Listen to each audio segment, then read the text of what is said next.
Hey everyone, it's Julie, and I am finally doing a review on Tarot of the Cat People by Karen Kuykendall. I feel like this is a deck that I don't see a lot. I don't hear people talk about it a lot, and I think it's an underrated deck. It's one of my favorites right now. I really love it. So this deck comes with a tuck box and a little white book. There is also a Tarot of the Cat People Traveler's Report that is no longer in print, sadly, but I was able to track this down pretty easily. So I think there are still copies floating around out there, but I do apologize, it is out of print. So first of all, I would like to start off with the Traveler's Report so that you get an idea of what is in here versus the little white book. This goes into a lot of detail. A lot of detail about the geographic location of the cat people. They call it the outer regions, or rather, Karen does. She calls it the outer regions, and it's the domain of the cat people, and this domain is then split into 5 kingdoms. So you have the Vapala, which is the home of the sky people, and they make up the major arcana. You have the Thanasis, which is the home of the fire people. That is the suit of swords in this deck. You have the Twahihik, home of the sand people, suit of wands. Then you have Azenger, home of the sand people, or salt people, home of the salt people, suit of cups. And then Kahulewe, home of the rock people, suit of pentacles. So if you're listening to that and thinking, wait a minute, so the fire people is the suit of swords and sky people are the major arcana, what's going on here? I really wouldn't worry about that. In my opinion, this still reads like an art overall, like an RWS, the RWS suits would read, which is suit of swords is the element of air, and then suit of wands is the element of fire. This is very comprehensive in terms of the geography, in terms of their way of living, in terms of their government, the way they dress, their demeanor, and of course, the cats.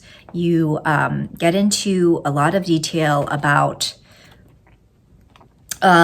a certain breed of cats called the Catus, and those are the cats that you'll see depicted a lot in the deck. They're like the main cats, and you get into the other cats like the panthers and the leopards and what they signify to these people. But suffice it to say, cats are very much revered in this civilization. So, I mean, this is pretty much what you're gonna see in this book. So here's like government, and you've got like their art and recreation. I mean, it is detailed. Yeah, we get into their costume. And then when we actually get into the majors and the minors, so again, you have, just as an example, the major arcana. So you've got the description here of the, just in general, the Vapala people. It goes a few pages into that. And then you get into the actual majors cards. Here's the description, about this long, and then you get divinatory meanings and reversals. And then for each suit, again, you know, you have a few pages on the kingdom of that particular suit. So pretty substantial information. It really goes in depth. And then you get, once again, each card, a description and divinatory and reverse meanings. And then at the end of this book, you do get some spreads. The 10 card spread. I think actually the 10 card spread is the only spread you get. Yeah, it looks like the 10 card spread, the Celtic cross essentially.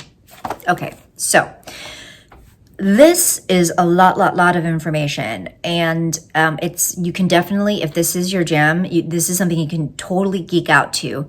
I will say it is delivered, the information is delivered like a traveler's guide.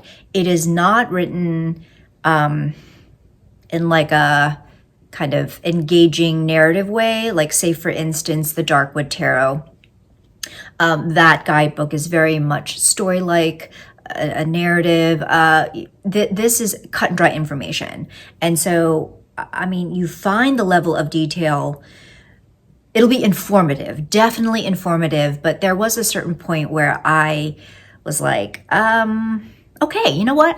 I think I'm good. I think I know all I need to know about the cat people right now.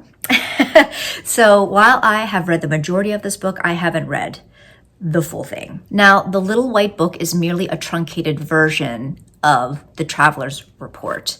You get a very broad overview of the different kingdoms of the cats, just very brief and broad, and then you get the descriptions of the majors and minors. So usually in this Little White Book, the descriptions, it'll be basically a repeat. So this is really mostly verbatim. There are certain discrepancies, but mostly verbatim, a lot what you'll see in the Traveler's Report. But you'll get the first paragraph of what you would find in the description of the Traveler's Report, then followed by the divinatory and the reversal meanings.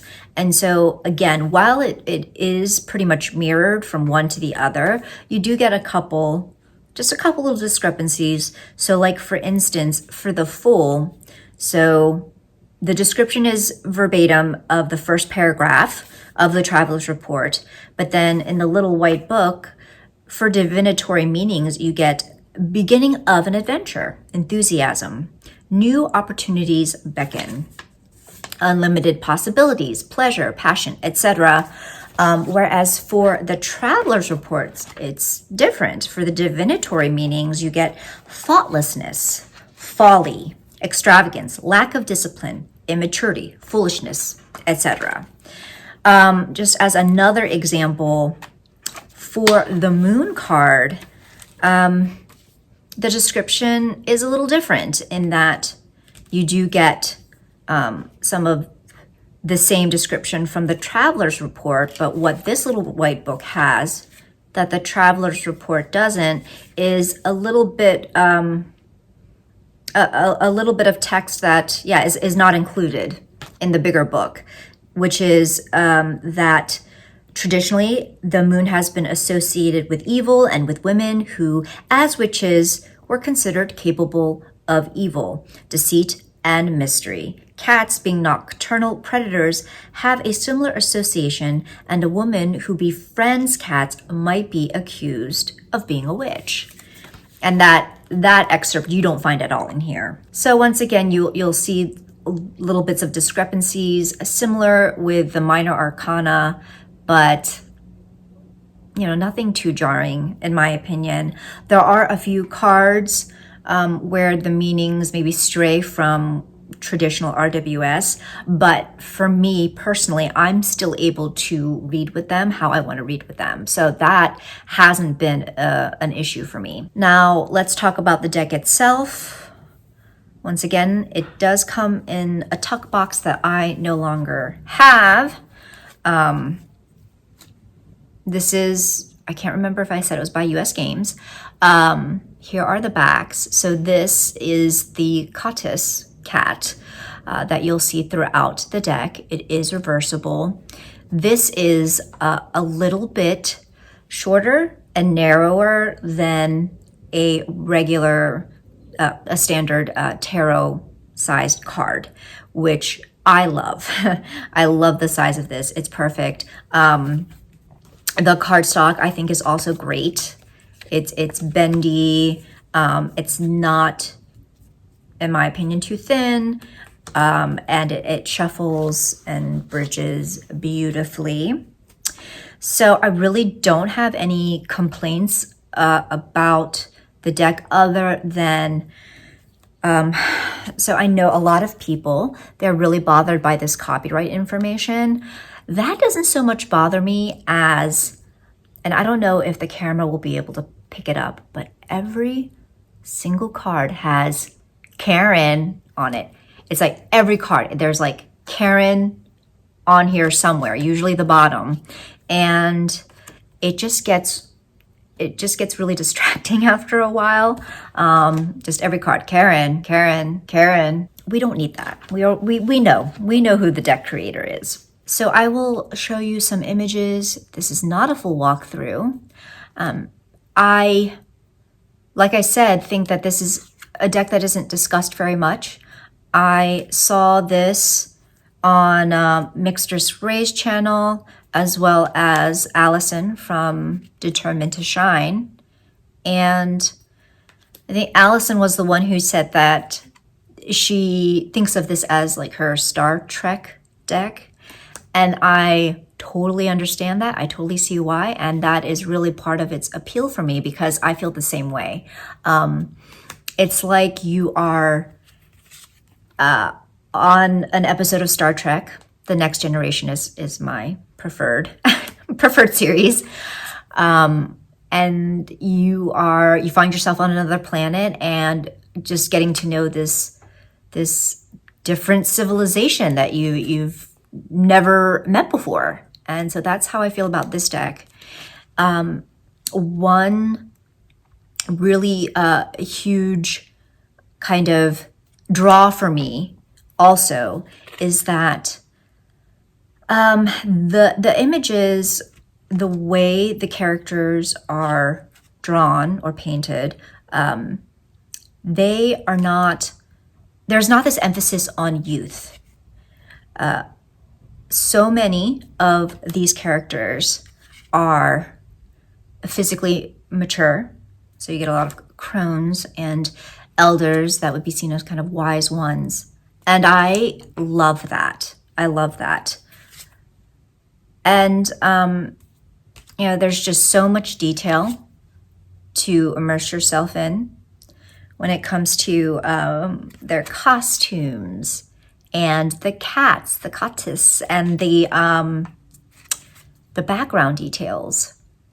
I just think, this is where certainly the Traveler's Report would come in handy. It is so detailed about the costumes and what certain headdresses would signify and what certain jewels would signify, and what it means to see a panther or a leopard. And so certainly these details can enrich your readings with this deck. And I would still argue that this is a deck that reads fabulously without the Traveler's Report. So I personally would say that you don't need to kill yourself with finding the larger book if you are interested in this deck. I think the little white book suffices. I think it's fine. And it's enough for you to go on to then use this deck. I haven't had any problems with it. I think it reads wonderfully. And it's just, I think it's an underrated deck. I love it. So those are my thoughts on Terra of the Cat People. Do you have this deck? Do you have the Traveler's Report? Let me know your thoughts in the comments below. Hope this was helpful to you, and I will see you soon. Take care.